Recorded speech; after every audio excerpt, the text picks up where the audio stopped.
We're beginning this morning in Turkey and Syria, where residents are waking up to more scenes of carnage and devastation following those two powerful earthquakes. The first one is said to be Turkey's biggest in nearly a century. That quake hit the country's southeast early Monday. Another struck nearby just hours later. The death toll in both countries now stands at more than 5,000, but the World Health Organization says it could rise to more than 20,000. Overnight, harrowing stories emerged of people trapped under the rubble in freezing temperatures, shouting for help as first responders struggle to get through. This morning, search and rescue teams are battling the cold weather to find more survivors, while many countries around the world are sending their own crews to help out with the efforts. Fitzgerald, so Megan, we are seeing more of these just horrifying pictures coming out of the region. Are emergency crews hopeful they can reach more survivors today? What's the latest in Turkey?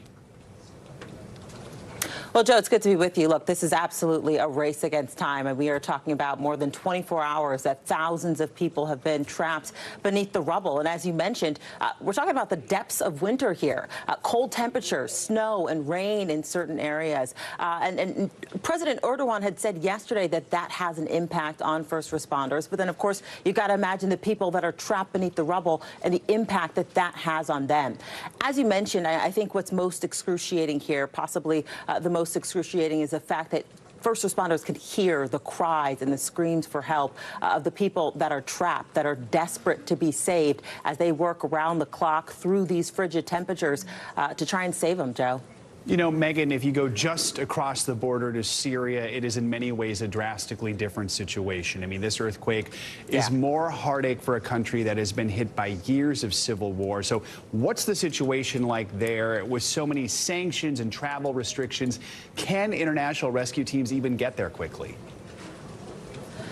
Look, Joe, you know, it's such a great question, and it absolutely is impacting the situation there. I mean, we see the aid that's in Turkey. We know that there's not as much aid in Syria right now. But look, we know that the world is wanting to help and assist Syria, and that help is on the way.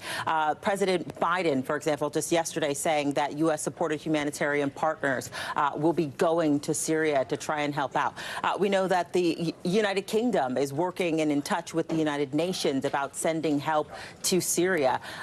We're hearing from the Syrian government seemingly playing politics. The head of the Syrian Arab Red Crescent saying that Western sanctions are impacting the ability for aid to get through. But the bottom line here is that there is a global response. We are seeing it in action. The world wants to help both the victims of in Turkey along with those in Syria as well, Joe. And speaking of that international response, I mean, we know President Biden spoke with Turkey's president yesterday. What all is the United States offering right now?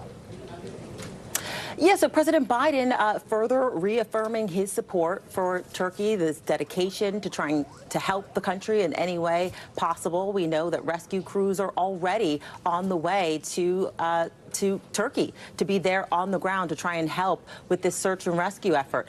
We know, like we just talked about, you know, we are seeing this global response where countries like India, for example, sending medical aid. War-torn Ukraine is also offering help. This is a global response to what is most certainly a humanitarian crisis, Joe. And that says something if Ukraine is offering its help, considering everything that country is going through right now. Megan, thank you so much. Appreciate it. Thanks for watching our YouTube channel. Follow today's top stories and breaking news by downloading the NBC News app.